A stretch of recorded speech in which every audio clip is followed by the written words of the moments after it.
तर मित्रांनो बघू शकता हे जे मंदिर आहे शिवकालीन मंदिर आहे तुम्ही बघू शकता।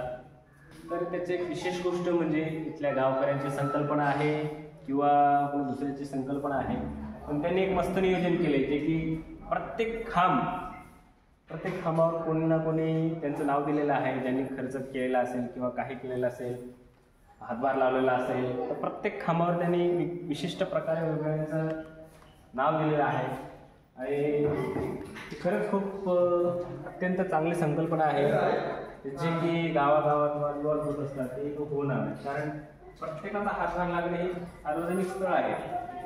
तुम्ही बघू शकता प्रत्येक खांबावर प्रत्येक एका एक व्यक्तीचं नाव आहे। ह्याच्याने काय होईल, ह्याच्याने सगळ्या गोष्टीला हातभार लागेल। त्याचप्रमाणे मंदिर तुम्ही बघू शकता आतमध्ये अप्रतिम अशी राम लक्ष्मण आणि हनुमंतरायाची मूर्ती आहे, तुम्ही बघू शकता।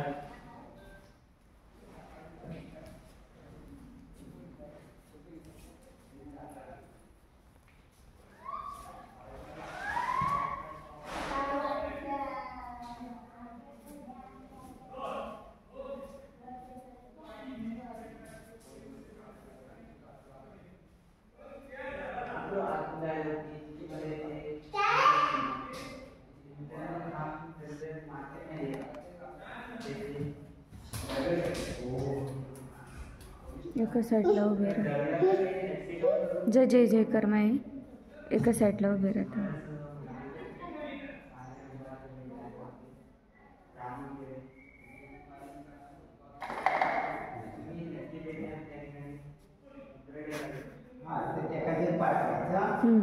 जय जयकार आता है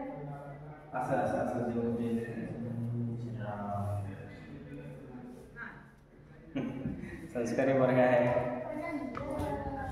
हे सगळं मंदिर शिवकालीनच आहे, शिवाजी महाराजांच्या काळात।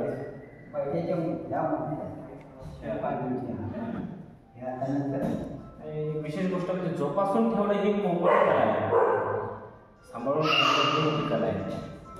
त्या सगळ्यात सांभाळून ठेवलंच नाही हे मोठं भाग्य। चला बाबा धन्यवाद।